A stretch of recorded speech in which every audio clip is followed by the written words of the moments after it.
Bharatiya Janata party की गोद में दूसरा विकास दुबे पल रहा है। मैं टीवी चैनलों पर आकर के बोला था, तमाम जगह जगह ब्राह्मणों की हत्या उत्पीड़न हो रहा है, दर दर लोग न्याय के लिए भटक रहे हैं। तो एक गंभीर विषय है। एक वर्ग विशेष के खुलेआम संरक्षित किए जा रहे हैं, उनको पोषित किया जा रहा है, ये दुर्भाग्यपूर्ण है।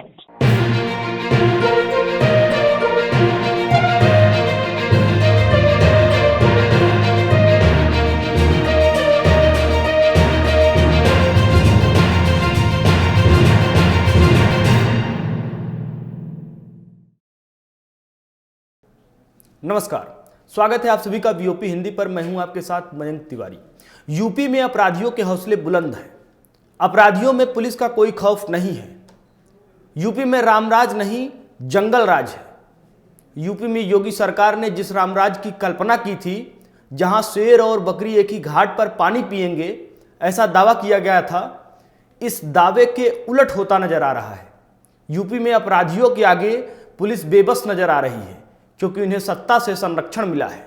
ये हम इसलिए कह रहे हैं कि कल शाम ढलते ही एक न्यूज चैनल के पत्रकार के ऑफिस पर ताबड़तोड़ फायरिंग की गई और वहां की स्थानीय लाइन बाजार पुलिस कान में तेल डालकर सोती रही। लाइन बाजार थाना क्षेत्र के अंतर्गत चांदपुर बाली मंडी के पास कल देर शाम इलाका गोलियों की तड़तड़ाहट से गूंज उठा। एक चैनल के जिला संवाददाता देवेंद्र खरे को बाइक सवार अज्ञात बदमाशों ने गोली मारकर घायल कर दिया। उन्हें जिला अस्पताल में एडमिट भी कराया गया। मौके पर एसपी ने पहुंचकर जानकारी ली है। ये अभी कुछ समय पहले ये सूचना प्राप्त हुई थी कि देवेंद्र खरे जो हैं इनके ऊपर किसी के द्वारा हमला किया गया, जिसमें कि अभी फिलहाल इनको उपचार के लिए हॉस्पिटल में एडमिट करवाया गया है। और बाकी हमारी टीमें जो हैं अभी मौका मुआयना किया गया मेरे द्वारा भी और हमारे एसपी सिटी सीओ सिटी द्वारा भी, और फिलहाल जो विक्टिम हैं उनसे भी बात की गई है। बाकी टीमों को इसमें लगाया गया है, इसको जल्दी से जल्दी वर्कआउट किया गया है। इन्होंने लिए जो साहस किया है उनके विरुद्ध कठोरतम कार्रवाई की जाए। पर सवाल ये है कि जब जौनपुर सिटी में वहीं के पत्रकार सुरक्षित नहीं, तो भला आम जनमानस की रक्षा की जिम्मेदारी कौन उठाएगा? जिला संवाददाता देवेंद्र खरे अपने मित्रों के साथ बालू मंडी स्थित अपने कार्यालय पर बैठे थे।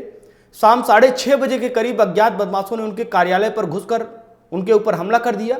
लोगों ने जब बदमाशों को देखा और दौड़ाया, तब तक वो वहां से भाग निकले थे। देवेंद्र खरे गोली लगने से घायल हो गए थे। लोगों ने उन्हें तुरंत अस्पताल पहुंचवाया। अब वो खतरे से बाहर हैं। पत्रकार देवेंद्र खरे से हमने सीधा संपर्क साधा। आइए आपको सुनाते हैं कि पूरे मामले को लेकर वीओपी हिंदी पर क्या कहते हैं देवेंद्र खरे। जी देवेंद्र जी, जानना चाहेंगे, कल देर शाम को करीब 6:30 बजे के करीब आपके ऊपर जानलेवा हमला किया गया। किस तरह से आप देखते हैं, कौन लोग थे इस हमले के पीछे? अगर समझने की कोशिश की जाए तो किसके ऊपर आपका अंदेशा है? जी, आपको बता दें कि हम लोग देर शाम को लगभग 7 बजे हम लोग अपने ऑफिस में 4 से 5 के लोगों के साथ बैठे थे। इसको लेकर किसी तरह से हमारी रेकी की 3-4 दिनों से रेकी की जा रही थी। एक हफ्ते पहले हमने राष्ट्रीय अध्यक्ष के बारे में खबर चलाई थी, जिसमें अखिल भारतीय ब्राह्मण सभा के राष्ट्रीय अध्यक्ष पर जिस तरह से होटल रिवर व्यू पर जानलेवा हमला हुआ था, उसको देखते हुए लगातार न्यूज वन इंडिया ने खबर चलाया था। उसके बाद प्रमुखता से इस खबर को हमने दिखाया भी था। लगातार हमको धमकी दी जा रही थी कि आप खबर को हटा लीजिए, नहीं तो आपको आप पे जानलेवा हमला भी हो सकता है।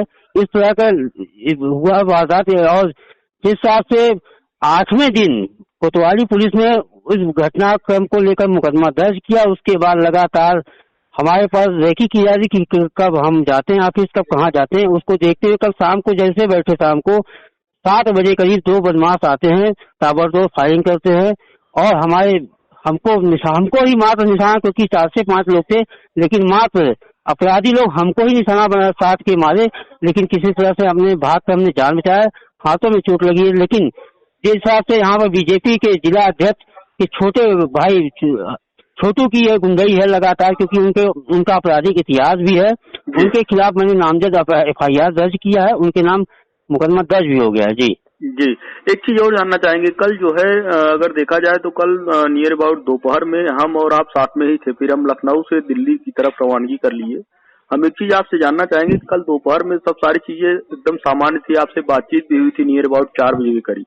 तो कब ये सब सारी चीजें कैसे कैसे घटित हुई ये भी जानना एक बड़ा विषय है, क्योंकि नियर अबाउट काफी समय तक आपने हमारे साथ में टाइम स्पेंड किया था। देखिए हम कल वहाँ से खुटान गए, खुटान से आपके साथ उनके गांव गए, गांव के बाद मैं बदलापुर आपको ड्रॉप किया हूँ, जहाँ से आप लखनऊ के लिए रवाना हुए, हम जौनपुर के लिए रवाना हुए। उसके बाद मैं कार्यालय गया, कार्यालय के बाद हमारे मित्र क्षेत्राधिकारी सुशील कुमार सिंह थे, जो यहाँ 2 साल पूर्व यहाँ सीओ सिटी हुआ करते थे, उनको लेकर मैं अपने ऑफिस पहुंचा हूँ लगभग 6:15 बजे।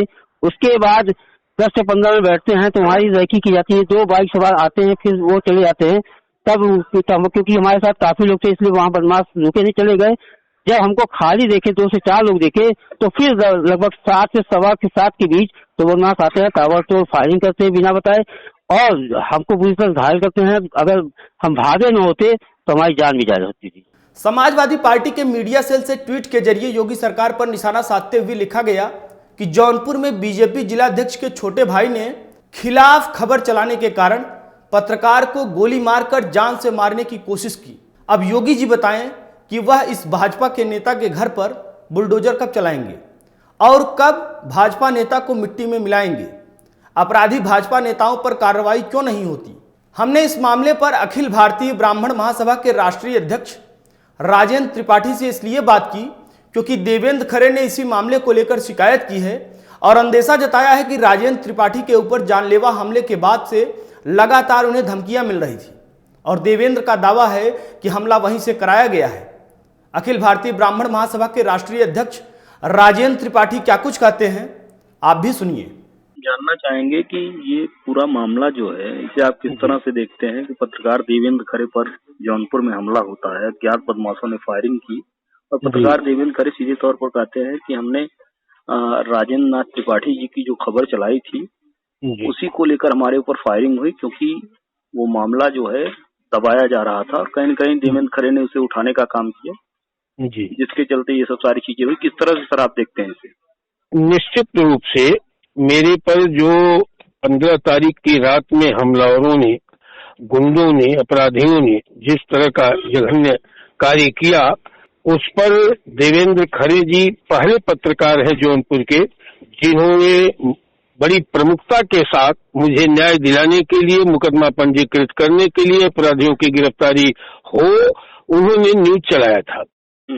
मैंने कृतज्ञता भी, उनके प्रति आभार भी प्रकट किया था।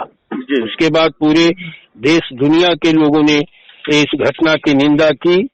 काफी प्रयास के बाद, काफी संघर्ष के बाद तब जाकर के ये मुकदमा हमारा पंजीकृत हुआ। देवेंद्र खरे पर हुई इस जानलेवा हमले से मैं दुखी हूँ। जो ही मुझे जानकारी हुई मैंने घटना की निंदा किया। सरकार से और भाजपा के लोगों से मैंने ट्वीट भी करके किया कि तत्काल मुकदमा पंजीकृत करके अपराधियों के खिलाफ कार्यवाही की जाए। बड़ा दुर्भाग्य है कि करनी और कथनी में अंतर दिख रहा है। माननीय मुख्यमंत्री जी कहते हैं कि 0 टॉलरेंस पर मतलब अपराधियों को मिट्टीदोज, जमींदोज कर दिया जाएगा। और दुर्भाग्य ये है कि भारतीय जनता पार्टी के अध्यक्ष का भाई इतना बड़ा क्रिमिनल, तो उसको क्यों नहीं जमींदोज कर रहे हैं? ये तो उसको करना चाहिए। सर, इस मामले में समाजवादी पार्टी ने भी ट्वीट किया है कि गुंडों को जो है कहीं न कहीं बीजेपी संरक्षण दे रही है। समाजवादी पार्टी ने इस मामले पे ट्वीट भी किया है। किस तरह से ये आप देखते हैं? मैंने अपने मामले में कहा कि भारतीय जनता पार्टी की गोद में दूसरा विकास दुबे पल रहा है। मैं टीवी चैनलों पर आकर के बोला था जी। तो ये कहाँ हूँ उनके जो कह रहे हैं उसके अनुसार ये क्या हो रहा है? बुलडोजर उनका कहाँ चल रहा है? कमजोर लोगों पर 80% बुलडोजर ब्राह्मण पर चल रहा है। ब्राह्मणों के सर आप हितैषी हैं और कहीं न कहीं जो है आप किस तरह से इस पूरे मामले को देखते हैं कि जो क्षत्रियों का जो वर्चस्व बढ़ रहा है या कहीं न कहीं जो एक प्रकार से समाजवादी पार्टी सरकार में कहीं न कहीं यादवों को लेकर आरोप लग रहे थे, आज वही आरोप योगी सरकार में क्षत्रियों को लेकर लग रहे हैं। ये भी एक बड़ा मामला है, इसे आप किस तरह से देखते हैं? निश्चित रूप से इस सरकार में वाद, कट्टरतापूर्ण वाद जो है, जो दिख रहा है, ऐसा किसी सरकार में नहीं रहा होगा। भारतीय जनता पार्टी को ब्राह्मण समाज अपना दल या अपना हित सुरक्षित मान करके भारतीय जनता पार्टी के साथ रहा है। पिछली सरकार में भी हुआ, मैंने जम के 5 साल विरोध किया था। इस सरकार में तो मैं सपोर्ट भी किया 138 संगठनों को लेकर के, उसके बावजूद भी अब ये दुर्भाग्य आपको बता दूं कि धन्यवाद तक ज्ञापित ये सरकार नहीं की उन 138 संगठनों के अध्यक्षों को बुला करके कि आपके सहयोग से मेरी सरकार बनी, जबकि पूरे प्रदेश में ब्राह्मण नाराज था भारतीय जनता पार्टी से। 2024 चुनाव को लेकर किस तरह से आप लोग तैयारी करेंगे? ब्राह्मणों का बड़ा वोट बैंक कहीं न कहीं आपके कहने पर बहुत कुछ करने को तैयार रहता है। हमेशा से आप ब्राह्मणों की आवाज बुलंद करते हैं। 2024 चुनाव को लेकर क्या कुछ तैयारियां हैं? किस पार्टी को सपोर्ट करने वाले हैं? निश्चित रूप से अभी ये मैं नहीं बता सकता कि किस पार्टी को हम करेंगे। अभी जो हम देख रहे हैं कि जिसके साथ गए हैं उसकी क्या हालात समाज और संगठन के साथ है, हमारे साथ क्या है। जिसको मैंने सपोर्ट किया, मेरे पर प्राणघातक हमला हुआ, मुझे न्याय लेने में, मुकदमा दर्ज कराने में 9 दिन लग गए, तो आगे क्या हित होगा के साथ, आम ब्राह्मण के साथ। अभी तक 1 साल से ऊपर हो गई सरकार को आए, इन्होंने धन्यवाद तक ज्ञापित नहीं किया। ब्राह्मण हित करने की बात ही छोड़ दीजिए। तमाम जगह जगह ब्राह्मणों की हत्या उत्पीड़न हो रहा है, दर लोग न्याय के लिए भटक रहे हैं। तो एक गंभीर विषय है, इसको लेकर के कल बैठक लखनऊ में हुई है सभी जिला अध्यक्षों की, राष्ट्रीय और प्रदेशी कमेटी के लोगों की, और इस पर बृहद चर्चा की गई है। प्रतापगढ़ में एकलौता ब्राह्मण पुत्र अपने परिवार का वो चिराग बुझा दिया अपराधियों ने। कानपुर की घटना में माँ बेटी उजड़ गई न्याय मांगने में, वहां भी उचित कर, वहां तो कप्तान और डीएम पर मुकदमा 302 का कायम करके उनको बर्खास्त किया जाना चाहिए, उसके आदेश से नीचे के कर्मचारी गए थे, वहां भी कुछ नहीं हुआ। मेरे पर जानलेवा हमला हुआ, इसलिए मेरे पर मेरा मुकदमा नहीं दर्ज हो रहा था कि इसलिए कोई भारतीय जनता पार्टी का वो कुख्यात अपराधी भाई है। ये हालात है, खुला कानून नाम की कोई चीज नहीं रह गई है। ये सिर्फ जुबान से कहने की बात है कि अपराधियों का घर जेल में है। वो अपराधी एक वर्ग विशेष के खुलेआम संरक्षित किए जा रहे हैं, उनको पोषित किया जा रहा है, ये दुर्भाग्यपूर्ण है। वीओपी हिंदी को अपना कीमती समय देने के लिए सर आपका बहुत बहुत आभार। धन्यवाद। पूरी खबर देखने के बाद आप समझ ही गए होंगे कि उत्तर प्रदेश में अपराधियों पर योगी सरकार किस तरह से कार्रवाई कर रही है। दूध का धुला कोई है नहीं, क्योंकि समाजवादी पार्टी की अगर बात की जाए तो जब समाजवादी पार्टी सत्ता में थी तब यादवों की तरफ से एक तरफा कार्रवाई को लेकर लगातार समाजवादी पार्टी पर सवाल खड़े होते थे, और आज बीजेपी सरकार में यही सवाल खड़े हो रहे हैं कि कहीं न कहीं उत्तर प्रदेश में योगी सरकार के प्रशासनिक अधिकारियों के जरिए क्षत्रियों यानी ठाकुरों को लेकर एक तरफा कार्रवाई की जा रही है। राष्ट्रीय से जुड़ी हर बड़ी खबर के लिए जुड़ रही है वीओपी हिंदी के साथ। अगर आपने वीओपी हिंदी को सब्सक्राइब नहीं किया है तो फौरन कर दीजिए, वीडियोस को लाइक कीजिए, शेयर कीजिए और कमेंट सेक्शन में जाकर बेबाकी के साथ अपनी राय रखिए।